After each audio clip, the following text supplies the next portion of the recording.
So basically, the way this game worked out, once again, as a reminder, this is against Shivalova Polina. She's currently the highest ranked junior, which means under 20. So basically, this is the 4 knights opening after bishop b5, knight to d4, knight takes e5, queen e7. You're giving up this pawn in the middle of the board for compensation, like being really aggressive counterplay, right? Because the king's still in the middle of the board. Your queen is here, your knights are out.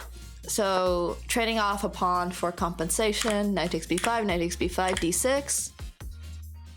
No, Firo is the male one. She's the female under 20 best player. So knight to f3 goes back because I'm just attacking the knight. Queen takes e4, king to f2, knight to g4. Okay, so king has to go to g3. Wait. I have to check this on my other monitor. Do you guys want a sneak peek at what my files looked like? I think Maya will be very, very disappointed in me if I showed this to you guys, because these are considered like really, really private documents, basically. But do you guys want to see like what my pro chess career looked like? I don't think he cares anymore. It's been a few years. Okay, so this is like what it looked like a long time, well, not a long time ago, but this is all the stuff I remembered for one opening.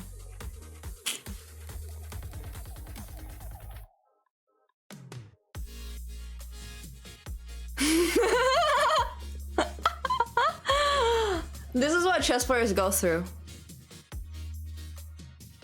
This is one opening. This is the 4 knights.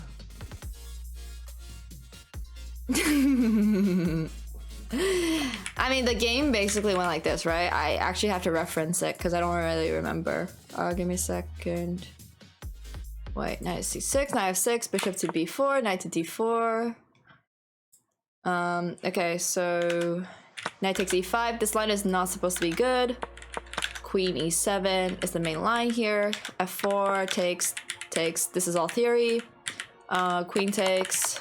King comes to f2, knight takes g4 check. Okay, if king goes to g1, then this is just a better position for black because the king is like stuck in the middle of the board. You have the pair of bishops. You're not even down a pawn. It's just a really good position.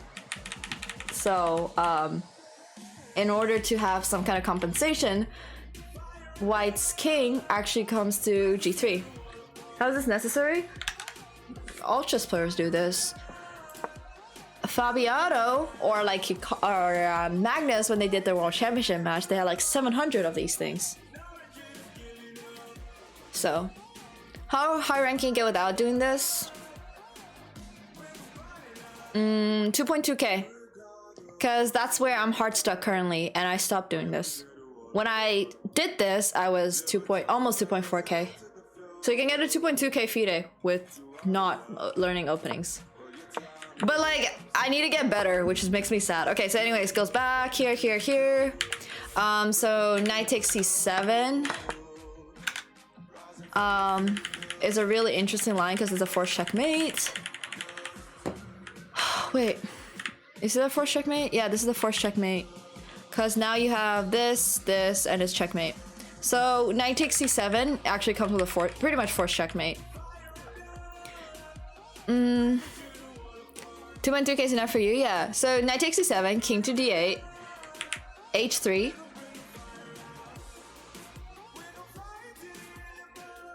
That's amazing, Mets. So knight to f6. Yeah, this will be a miniature. There's queen takes h4 check here, which is really cool. I'm actually gonna send this to Sardosh because I think he would like this a lot. It's a queen sack. So you sacrifice the queen on h4. King takes h4. No, this is not open source software. Knight to e4, queen to g4, because you are basically threatening to play bishop to e7, right? That's checkmate.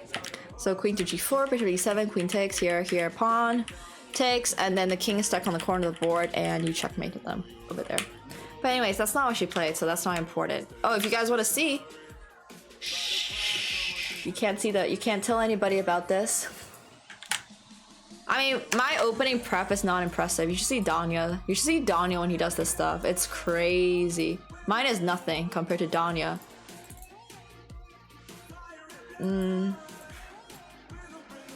These are all the openings I have. Yeah, Danya's opening prep is insane. Mine is a fraction of Danya's.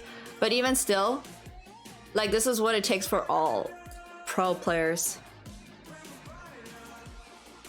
Yeah, this is like what it takes for every single pro player.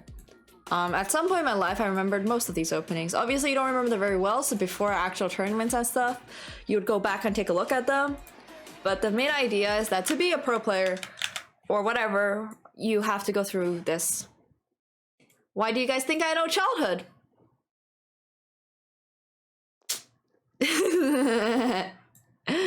Like, literally, why do you think I had no childhood? I would spend all my time looking at openings like this. That is called chess base, yeah. Hikaru's prep is written all the open ceiling. It's crazy how much preparation that goes into chess. Like, it's really, really, really insane. No, it's fine. Like, it's not Sadge thing, guys. Don't worry about it. It's a training arc, but second time. It's expensive. Oh, damn, biggest boss. Shh, don't say that here. I actually work with chess base sometimes. I just played a London. True. Why don't you just be a London player? Yeah, exactly. Can you share what consider my immortal game? We can do that after this one. Shh, no proof. Thanks, Spets. No proof. Okay.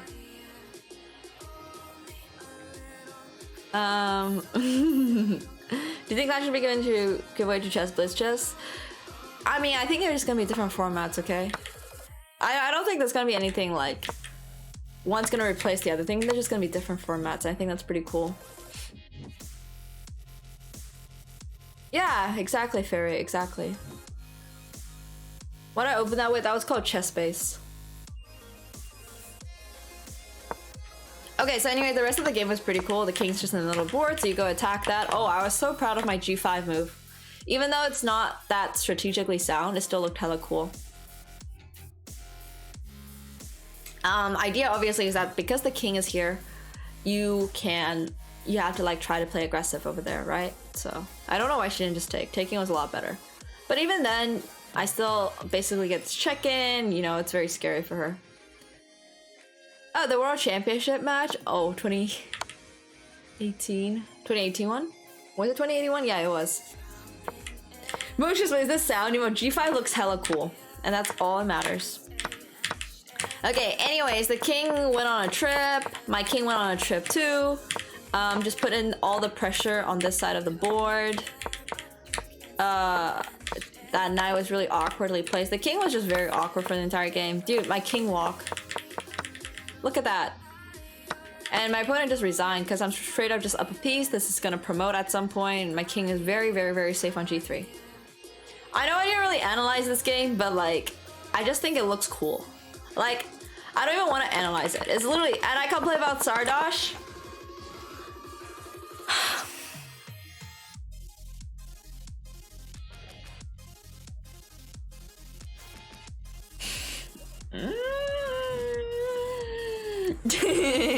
Maybe he learns from his coach, you know? Maybe he actually learned from the coach. No, but it's like you gotta, there's a time and place for everything. There's a time and place for everything.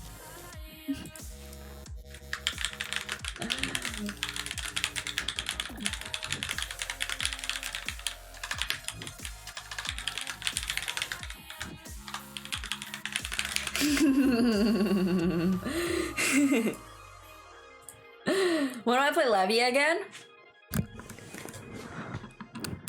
I don't know.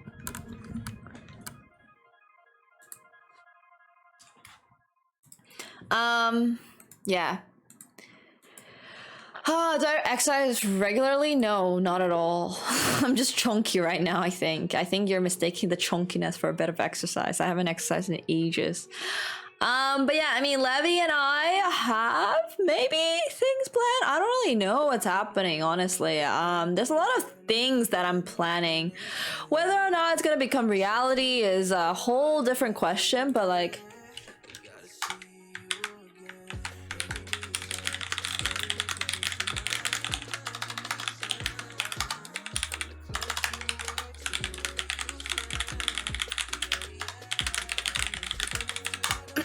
Panda chunk. Exactly. No, I don't think chess correlates to math quantitative skills. My words per minute is 100. It's only 100. Wayward queen attack? Yeah, for sure. Yeah, you can just look for chess space. Chess space is what it's called. It's also where my courses are on. So if you want to look for my courses as well, it's that program, chess space. So yeah, this was one of my favorite games. I think my immortal game. For those of you who don't know what an immortal game is, okay, first of all, before I even talk about this, how many of you guys know what an immortal game is? How many of you guys know the OG immortal game? No idea? Okay, so then we have a lot of new chess players here. An immortal game.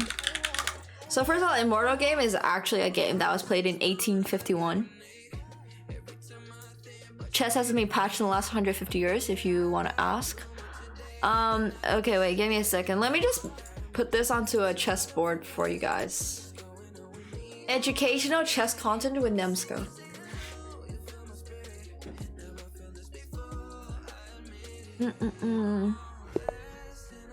Okay, so let's go here. Can you just have the patch notes? Yeah, no worries. I got you, buddy. Alright, so e4, e5, f4. We're looking at this from White's point of view. So this is from this game is from 1851, which is a long time ago. He takes f4, bishop to c4, queen to h4, king f1, b5. Okay, so don't judge this opening. It was played in literally 170 years ago, okay? They kind of sucked at openings. They didn't have our 700 different files of openings. So b5, bishop takes b5, knight to f6. Who played this game? This game was between Adolf Anderson and Lionel Kaczorowski?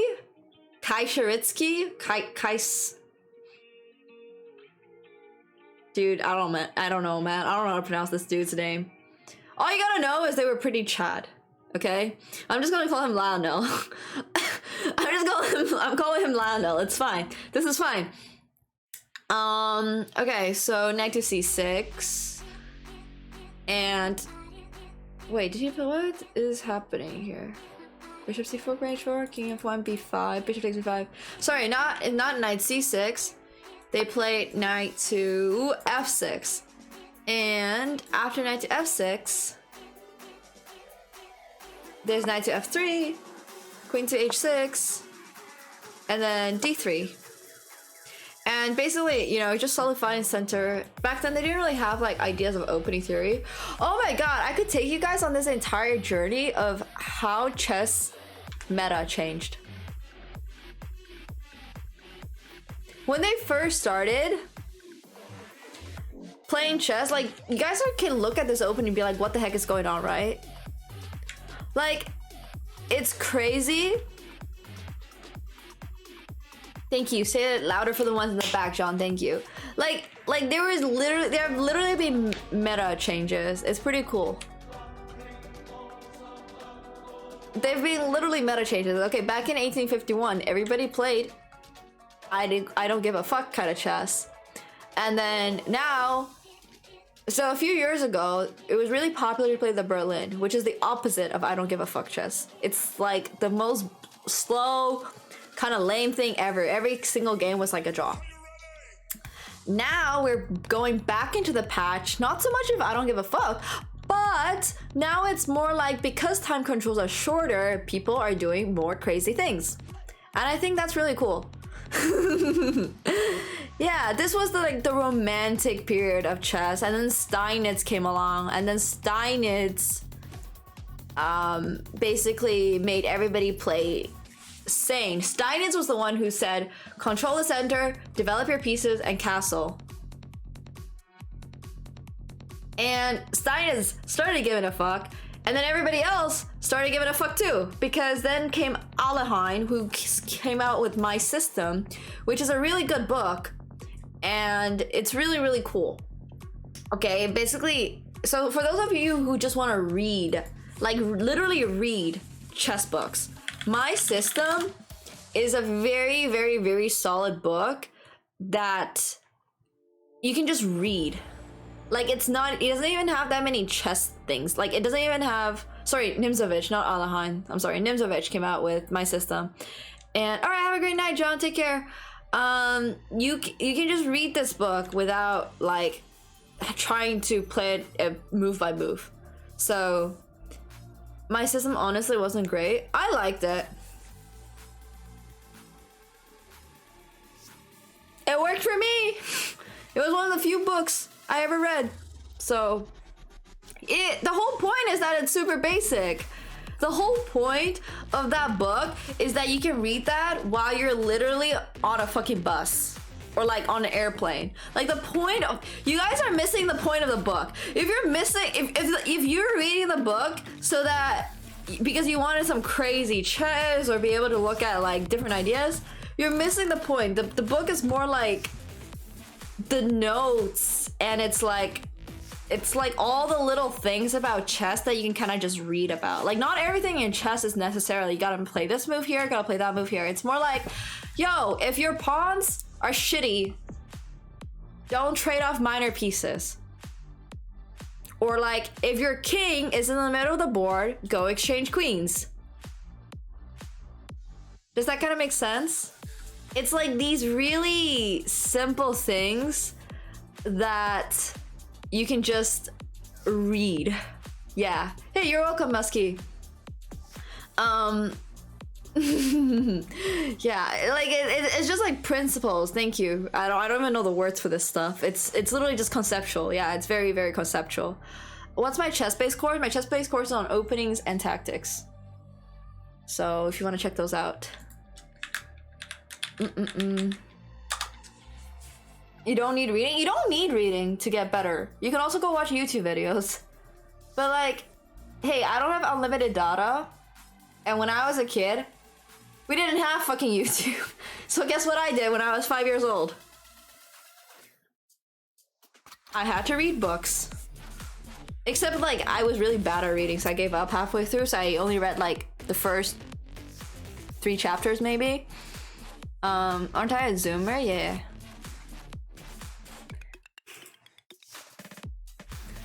Is it recommended for something specific elo range?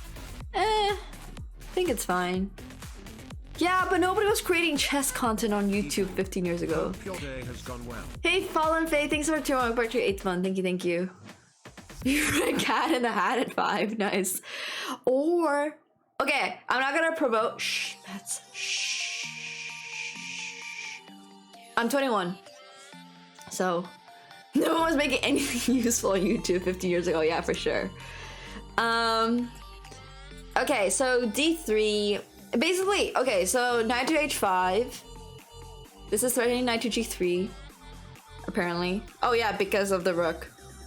Like, this is pin. Okay, so knight to h5, knight to h4, queen to g5. Dude, look at how these people don't care about development at all.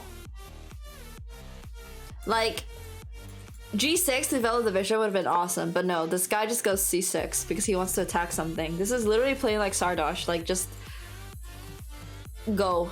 And look at this, another Sardosh-like move, just g4. Don't care. Hey, Blue Plain Creek, thank you so much for 7 months. Thank you, thank you, thank you. Literally, do not care. Like, this was peak chess, honestly. I think we're coming all the way back to peak chess. Now people just don't care again. Honestly, these players, even though they were good for their time period, like now, honestly, like I wouldn't even say they're that good, but right? But like that was chess 150 years ago, 170 years ago. It's pretty crazy.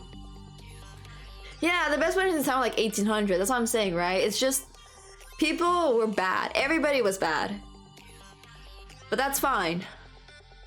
I don't even know if en passant existed in 1850. Maybe they patched that later. Why is it impossible? What do you mean impossible? Oh darn. There was no theory back then. Nope, no theory back then. Chess was just created. Well, no, chess wasn't created, but like everybody was just like trolling a little bit. So in the French patch, yeah, nice. So just remember, guys, you're not bad. Everybody else around you is just amazing.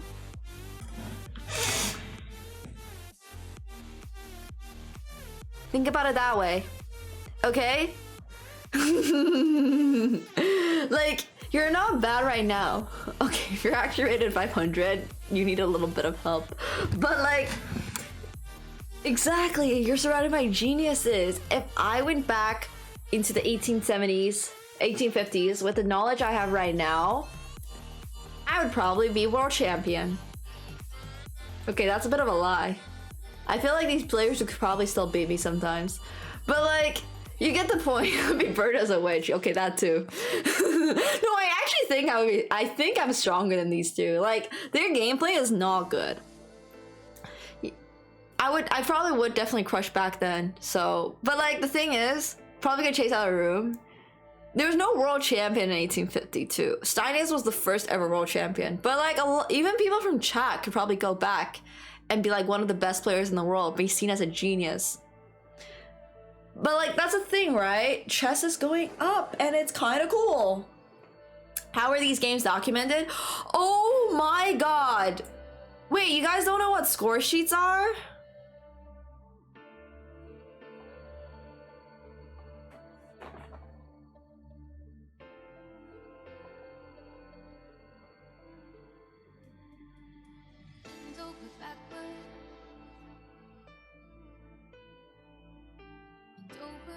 Yeah, the thing they had to write on. I keep forgetting that so many of you guys only got into chess recently. It's just incredible that a lot of you guys have no idea what's going on in chess. Immortal games are like your best game, really. I thought everyone in chat watched the Queen's Gambit, yeah. Oh, I didn't finish the Immortal game thing. Well, one thing you'll realize about me is that I have pretty bad ADHD and my brain goes brrr every 3 seconds and I forget what was going on before. So if you want to watch the entire game, you have to stay for the entire stream because I will probably not be capable of focusing on one thing for longer than 3 seconds. Yeah, so basically, wait, do I have paper? Okay, I have a pen. Do I have paper?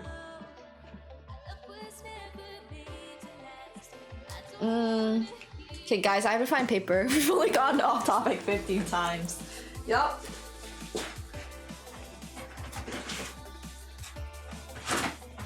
Guys, I don't think I have paper. Oh, I can use my notebook. So, if you're lucky enough to play in a country that could afford score sheets, you would actually get given score sheets. But if you're unlucky enough to be in a country where they couldn't afford score sheets for everybody, you would have to bring your own notebook to tournaments. Or paper. I used to write on napkins sometimes because I just forgot. Or you would ask your opponent very kindly for a piece of paper. So, basically, countries like Canada actually usually provides score sheets. The US, a lot of the times, do not provide score sheets. So not only do you have to bring your own chess set, clock, and board, you also have to bring your own notebook. So you can write your pieces, you write your moves down on. At least in Canada, we have really good printers, so we have... You gotta bring your... In Canada, you only have to bring yourself and a clock, or usually they act, or you play on a paperboard. So,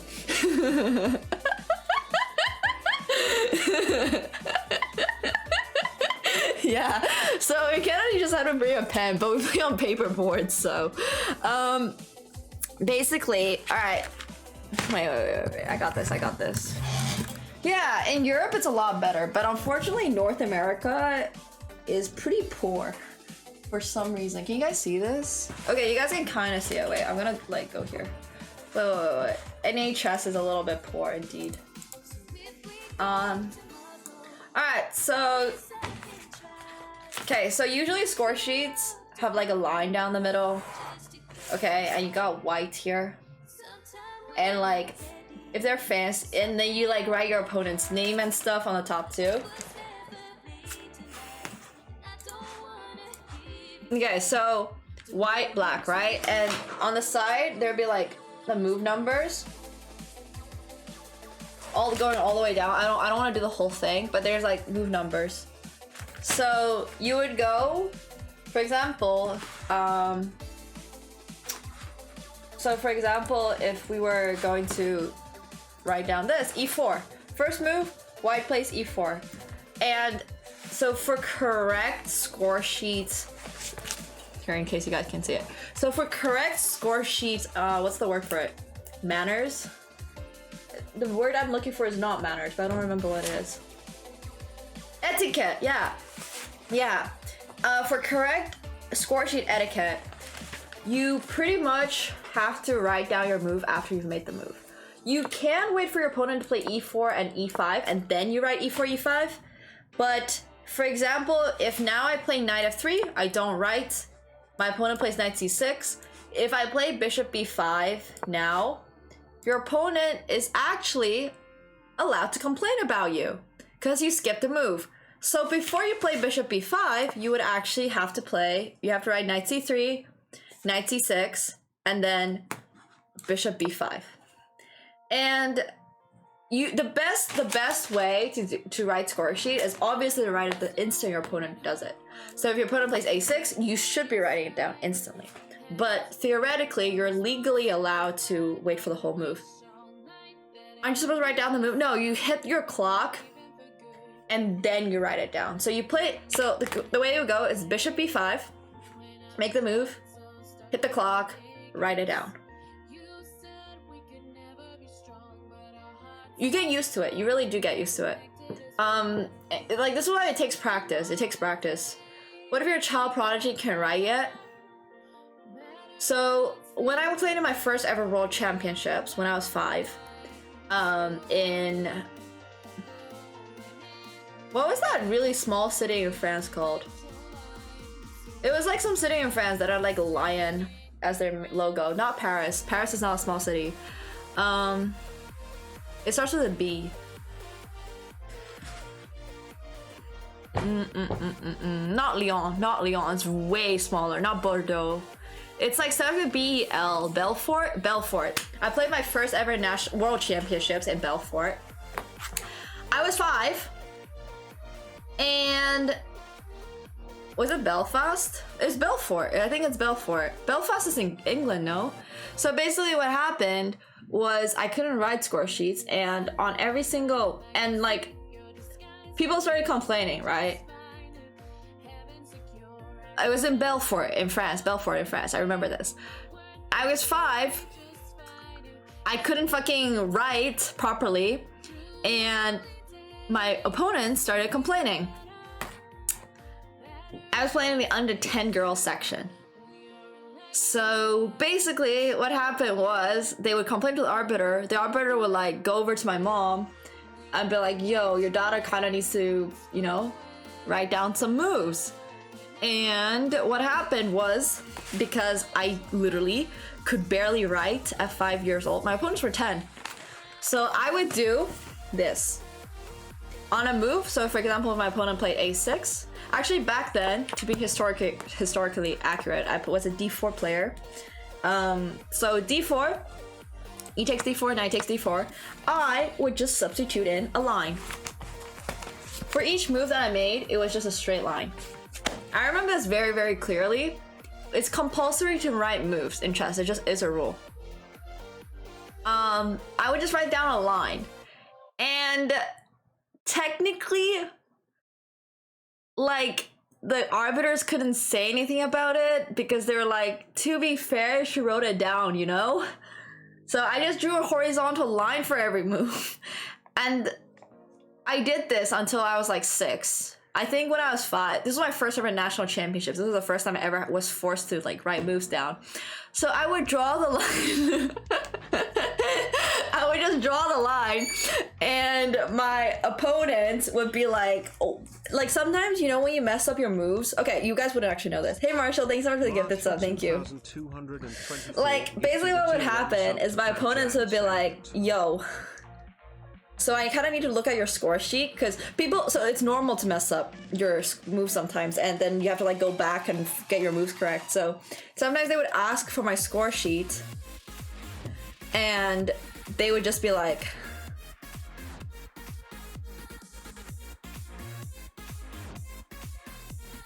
they would literally just be like, what? It was the funniest thing ever. It was the funniest thing ever. And I was just like, hey, it's not my problem, bro.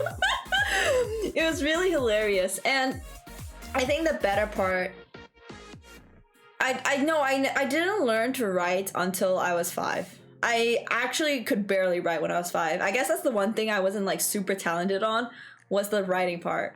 Like at 5, I could barely hold a pen. I was so small. Like I remember very clearly at 5, it's like your hands are so small and you're holding like a big ass pen and it's like half the size of my arm, you know? So like I literally, I was not very talented at writing. What's the reason to be forced able to do it? It's just, I mean, if you don't write it down, you won't, first of all, you won't be able to have your game. It's done for recording purposes. It's done because it's been done for the last 200 years. Any pictures? Yeah, let me Google. Oh yeah, my Twitter post. I love doing this. I mean, it's not a picture of me writing, but it's a Twitter post from when I was a small kid. So to press the clock, you have to use the hand you move the piece with, but you can write with any hand. So actually, because I was really 5-head, I'm ambidextrous. At some point in my life, I actually used my left hand to make the moves and right hand to write instantly. And that would save me like a little bit of time. Thank you, Saki Bill, for the tour, and thank you. Welcome back to your 3rd month. Thank you, thank you, thank you. Yeah, being ambidextrous is super useful. But I mean, it doesn't really save a shit ton of time. I just thought it was really cool to do. I was a weird kid, man. I just wanted to flex that I could use both hands. Yeah, I'm fully optimizing. Do you have to record your moves in Blitz? It depends on the tournament. Usually no. In Blitz, this is like mostly for classical. Do you only? I'm just scrolling through Twitter, and there's some weird stuff that I've posted. What the heck? Where is this picture of me, man? Do people not have to record the move? No, everybody has to record the moves. You absolutely have to. Okay, I already forgot how we got to this conversation. Where is my kid picture? Dude, I can't find my kid picture. Hey, Viking, thank you for the prime. Welcome back to your 5th month. Thank you. Oh, I found it.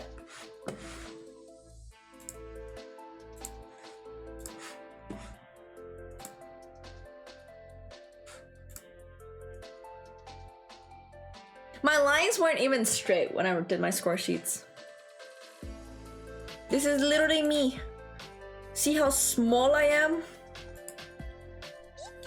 Yo, thank you, Saki Milk, for the gifted sub. Thank you, thank you, thank you. Yeah, here I was 4. But I mean, 5-year-old me wasn't a lot bigger. Imagine playing over the board for the very first time. This wasn't even the first time I played over the board. I was so small. I literally, like, man, my lines weren't even straight when I was younger. Okay, the story gets better. So, my coach obviously wanted my games, right, to analyze and stuff. But like, since I couldn't write a score sheet and none of the games were like online or electronic at that time, what would happen is we would have to call over my opponent and have the opponent transcribe the moves for us. And luckily, most of the girls were really nice. But I don't think I can find any of my 5-year-old games. But just know I was better than you guys anyways. But yeah, I mean, that was basically like, that's right, writing score sheets. And doubt it. I mean, I was pretty good at 5. I mean, I was in the national championships. I was in worlds at 5. Oh, that reminds me. When I was 5, so Ifan is 5 years older than I am. Ifan was actually playing. This was also the year I met Anatoly Karpov.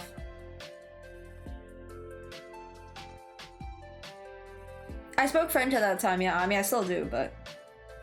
That was also the year I met Anatoly Karpov. And one of my friends won this tournament. The 2005. And she's like one of the most talented. She's one of China's top female players now. So everybody I kind of grew up with became really, really fucking good chess players. I grew up with Salsaya Abdulmalik. I grew up with Ifan. I grew up with good morning, Shaggy. How's it going? Did I hear the boss music on my Karpov? No, I was crying. No, I'm not from Montreal. How did I learn Ampersand 5? I mean, I learned Ampersand 3. Maybe you don't remember all the ones you grew up with who weren't as good as you then. That's true. That's true. But like, a lot of the people I played with when I was younger are very, very, very cracked. So... No, Alex is a lot older than me. Alex and I are from different generations. But yeah. Like, Alex and I are actually from completely different generations.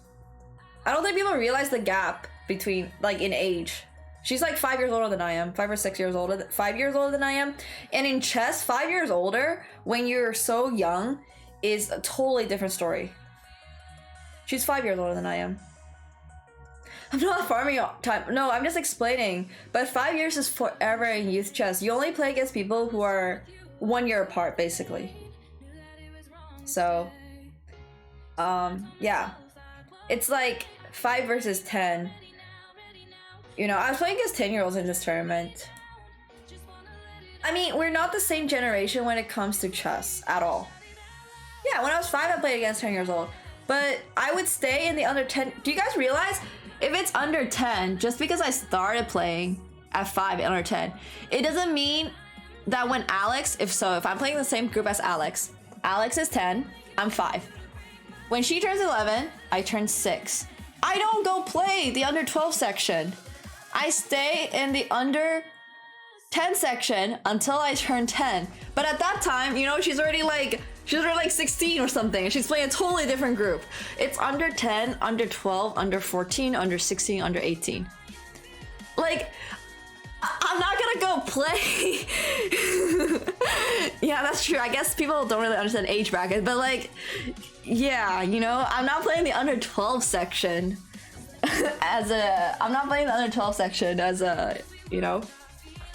Yeah, Alex is, well, not really different chess meta. We have the same meta. We're just in different categories. Like, we're just in different age categories. It's like in sports. If you're... Well, actually, sports is a little different. Yeah, exactly. 5 card. Played opens? Yeah, I played in opens, too, when I got older. They should let some teenagers smurf in the under 10 section. Yeah, damn. Kara played like a 4-year-old, for sure. I... Definitely, this was in Nice Matin, which is the newspaper for Nice.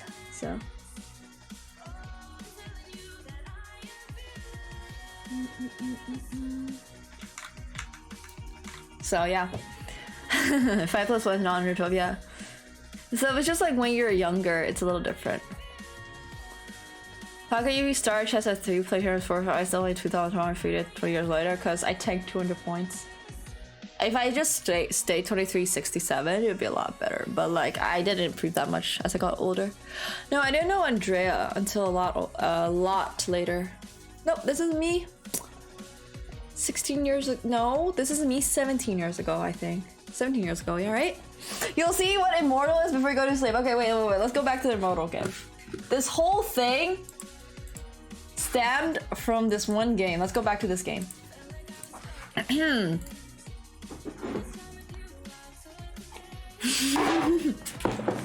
I'm sorry. We literally like forgot about this game.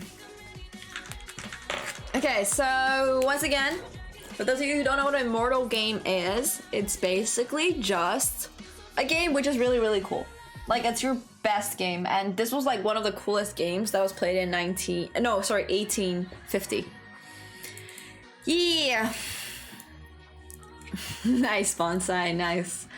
Okay, so g4, I mean, this is like old chess, right? Knight to f6, rook to g1, c takes b5, h4, queen to g6, h5, queen to g5, queen to f3. We're threatening, like, you see how this guy just refused to make moves, really. Just literally refused to make moves. So, it's kind of insane, actually. Like, he just refused to develop. This guy just straight up has knight and queen. But you can see how chess in 1950s, sorry, 1850s were kind of built diff. Now, if the people are playing like this, what would you say to them?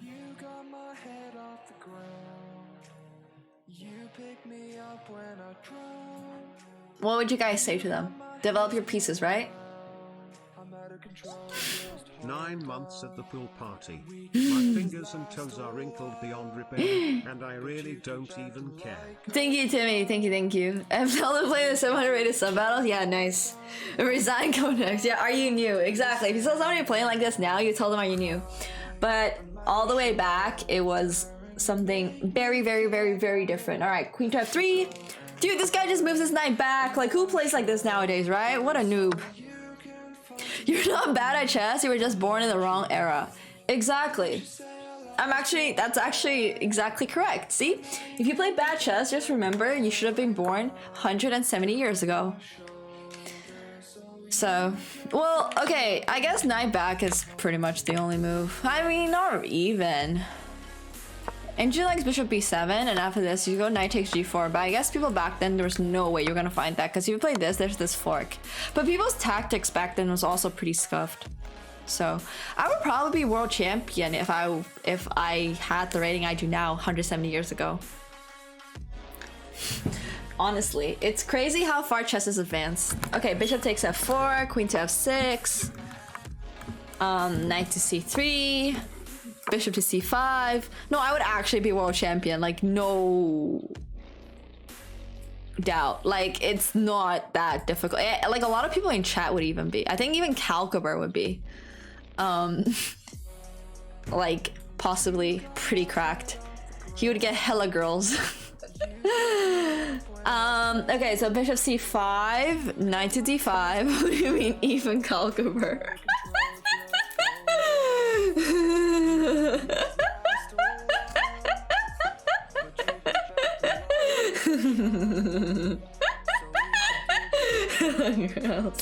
Imagine Bertasha's world champion. Oh no no no. Oh my god, poor Calc. He's actually chilling in the chat. Nowadays, this kind of game you can see on PogChamps. Exactly, exactly. It's crazy how far chess has improved. So this guy just goes straight for the pawn. And this guy just straight up doesn't care. And like, you see how the engine doesn't like it?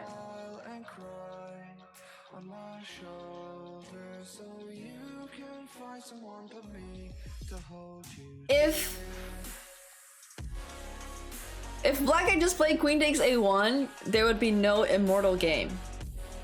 But for some reason, this guy takes the rook on g1 because they were really bad at chess.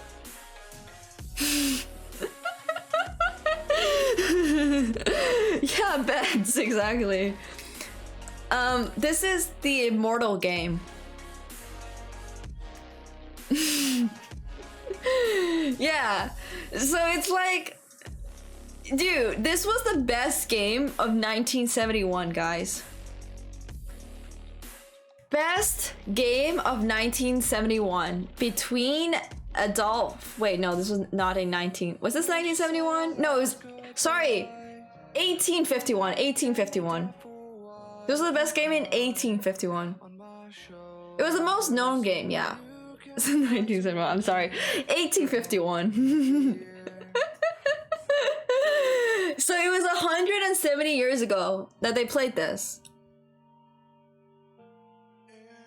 Yeah, 19th century players were not that good.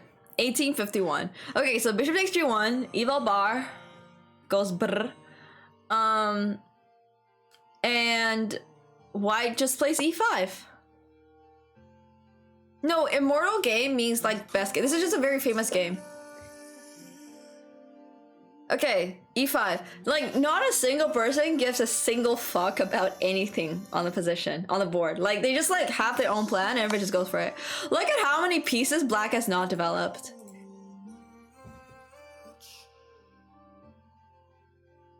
Yeah, immortal means to remember forever. Seems like Pog Shepherd's gonna be world champion at that time. Yeah, pretty much. Exactly. No, but like, these are the kind of games that were normal. Okay, so king just goes to e2, defending everything. Dude finally decides to develop one of his pieces. For some reason, it's the knight on to a6. Okay, so knight takes g7, king to d8, queen to f6, knight takes, and then bishop to e7 is checkmate. No, this was not a Morphe game. This was one of the first ever famous games. Like, it's called the Immortal game. It's between Adolf Anderson and Lionel Kisaretsky.